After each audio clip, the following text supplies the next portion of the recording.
आजको यस भिडियोमा यस्ता 5वटा प्रश्नहरू उठाउँदैछु जसको उत्तर खोज्दा खोज्दै 44 वर्ष बित्यो। 18 वर्षकी नबिता र 16 वर्षकी सुनिताको शव भेटिँदा उनकी काकी निरा पराजुली कहाँ गायब भइन्?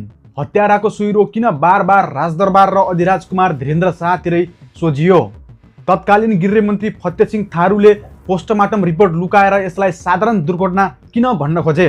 घटनाका मुख्य साथी चुडामणि अधिकारीलाई प्रहरी हिरासतमै किन र कसले झुन्ड्यायो?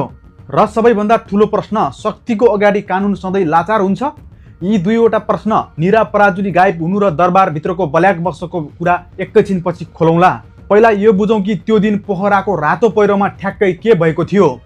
घटनाको जरोसम्म पुग्नलाई हामीले विक्रम सम्वत 2038 साल जेठ 24 गतेको त्यो यात्रालाई बुझ्नुपर्छ।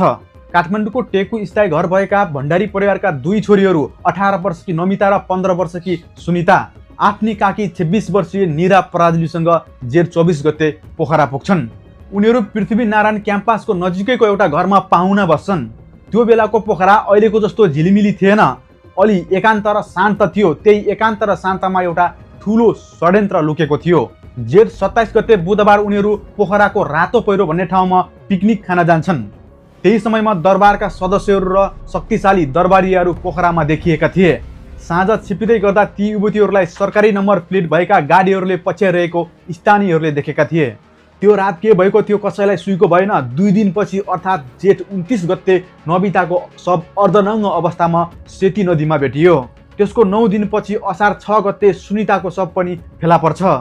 अब यहाँबाट ठुलो चलखेल सुरु हुन्छ। पोस्टमार्टम गर्ने डाक्टरलाई माथिबाट दबाब दिएर पोस्टमार्टम रिपोर्ट बदल्न लगाइन्छ र पानीमा डुबेर मृत्यु भएको पोस्टमार्टम रिपोर्ट निकालिन्छ। तर सोच्नुस् त, ती कलिला शरीरमा दाँतले टोकेका नीला घाउहरू र शरीरका लुगाहरू च्यातिएका थिए। पानीमा डुबेर मरेको मान्छेमा यस्ता मानव निर्मित चोटहरू कसरी लागे? गृहमन्त्री फतेसिंह थारूको प्रशासनले यसलाई साधारण दुर्घटना भनेर छाप लगाइरहँदा काठमाडौँ र पोखरामा भने आगो सल्किसकेको थियो। जब जनताले सरकारी रिपोर्ट पत्याएनन् र देशव्यापी आन्दोलन भयो, तब घटनामा एउटा नयाँ पात्रको प्रवेश भयो। ती थिए वन विभागका कर्मचारी चुडामणि अधिकारी। उनले केही यस्ता तथ्यहरू देखेका थिए जसले दरबारको मुकुण्डो उतारिदिन्थ्यो। उनले सार्वजनिक रूपमै भनेका थिए, मैले अपराधी चिनेको छु, उनीहरू ठुला मान्छे हुन्, म नाम भन्न सक्छु। उनलाई बयानका लागि नियन्त्रणमा लिएकै भोलिपल्ट अर्थात् 24 घण्टाभित्र उनको शव प्रहरी हिरासतमै झुन्डिएको अवस्थामा भेटियो। प्रशासनले मुचुल्का उठाएर भन्यो उनले कट्टुको इलास्टिकले आत्महत्या गरे। सोच्नुस् त, के प्रहरीको कडा पहरा हुने कम्मरको पेटीसम्म फुकाल्न लगाइने हिरासतभित्र कट्टुको इलास्टिकले आत्महत्या गर्न सम्भव छ? के कट्टुको इलास्टिकले मान्छेको भार थेक्न सक्छ? यो सरासर सत्यको घाँटी निमुट्ने काम थियो। चुडामणि अधिकारी मारिनुको एउटै उद्देश्य थियो, ती ठुला मान्छेको नाम बाहिर नआओस् र ती ठुला मान्छेको कनेक्सन सिधै नारायण हिटी दरबारतिर सोझिन्थ्यो। अब जाउँ मैले सुरुमा छोडेको त्यो पहिलो प्रश्नमा, निरा पराजुली कहाँ गइन्? 18 वर्षकी नमिता र 15 वर्षकी सुनिताको शव भेटिँदा 26 वर्षीय निरा पराजुलीको कपडाको टुक्रा पनि किन भेटिएन? यहाँ छ त्यो डरलाग्दो तथ्य। निरा पराजुली ती दिदीबहिनीकी अभिभावक मात्र थिएनन्, त्यो दिनको प्रत्यक्षदर्शी थिइन्। अपराधीहरूले नमिता र सुनितालाई बलात्कार गरेर सेती नदीमा फाले, तर निराले अपराधीहरूलाई चिनिसकेकी थिइन्। निराले पोल खोल्ने डरले अपराधीहरूले निरालाई कतै यस्तो ठाउँमा जिउँदै गाडे वा यस्तो रसायन प्रयोग गरेर नष्ट गरे उनको एउटा हड्डी पनि फेला परेन। निरालाई जीवित साँची रहन नदिनका लागि सदाका लागि गायब पारेका थिए। यो कुनै दुर्घटना थिएन, यो त एउटा योजनाबद्ध षड्यन्त्र थियो। अब जाउँ त्यो सबैभन्दा ठुलो र विस्फोटक प्रश्नमा, हत्याराको सुइरो किन दरबारतिर सोझियो र गृहमन्त्री फतेसिंह किन यति लाचार बने?